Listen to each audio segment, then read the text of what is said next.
Hello all today நம்ம என்ன word learn பண்ண போகிறோன்னு பார்க்கலாமா? அபைட்மெண்ட். அபைட்மெண்ட் அப்படிங்கிறது ரெடியூஸ் பண்ணுறது, குறைக்கிறது தான் வந்து அபைட்மெண்ட்.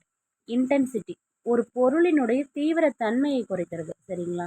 ஸோ அதில் எவ்வளோ தீவிரமாக இருக்கோ அதை தீவிரத்தன்மையை ரெடியூஸ் பண்ணுறது, லெஸ் பண்ணுறது, எலிமினேட் பண்ணுறது தான் வந்து அபைட்மெண்ட். இன்டென்சிட்டினா தீவிரம். டிகிரி, டிகிரி இந்த சென்ஸ் வந்து பார்த்தீங்கன்னா மெஷர்மெண்ட், ஒரு ஒரு பொருளினுடைய அளவை குறைக்கிறதா இருக்கலாம். அமௌண்ட், இது எல்லாமே ரெடியூஸ் பண்ணுறது, லெஸ் பண்ணுறது தான் அபைட்மெண்ட். ஓகேங்களா? இதுக்கான க்ளூ இப்போ நம்ம ஃபிக்ஸ் பண்ணிடலாமா? இந்த வேர்டு நீங்கள் நோட்டீஸ் பண்ணிங்கன்னா எ பேட், எமன். எமன்கிறது கண்ட்ரி இல்லையா? ஸோ ஒரு பேட் வந்து ஏமன்லேருந்து நமக்கு இம்போர்ட் ஆகிறத நம்ம வந்து என்ன பண்ணணும்? ரெடியூஸ் பண்ணணும், சரிங்களா?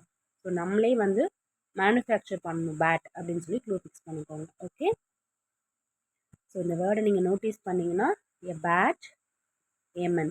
ஏமன்கிறது ஒரு கண்ட்ரி, சரிங்களா?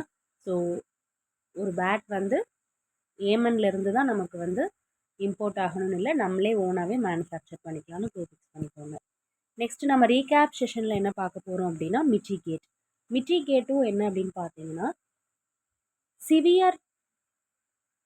சிவியாரிட்டியை குறைக்கிறது, லெஸ் சிவியர் ஆக்குறது. ஓகேங்களா? ஒரு ஹார்ம்ஃபுல்லான சுச்சுவேஷனாக இருக்கலாம், பெயின்ஃபுல்லான சுச்சுவேஷன், அன்பிளசன்ட் சுச்சுவேஷன்லாம் இருக்கும் இல்லையா? அதனுடைய தீவிரத்தன்மையை குறைக்கிறது, சரிங்களா? ஒரு ரிஸ்க் இருக்கலாம், ஒரு எஃபெக்ட் இருக்கலாம், இது எல்லாத்தையுமே வந்து குறைக்கிறது, சரிங்களா? ஸோ மிட்டிகேட்டுக்கு க்ளூ என்னன்னு பார்த்தீங்கன்னா இந்த வேர்டை நீங்கள் நோட்டீஸ் பண்ணிங்கன்னா கேட், அதே மாதிரி மிட்டின்னு இருக்கும்.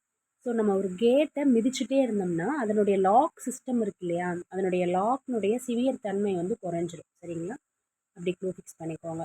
டுமாரோ ஒரு வேர்ட் லேர்ன் பண்ணிக்கலாம். Thank you, have a nice day.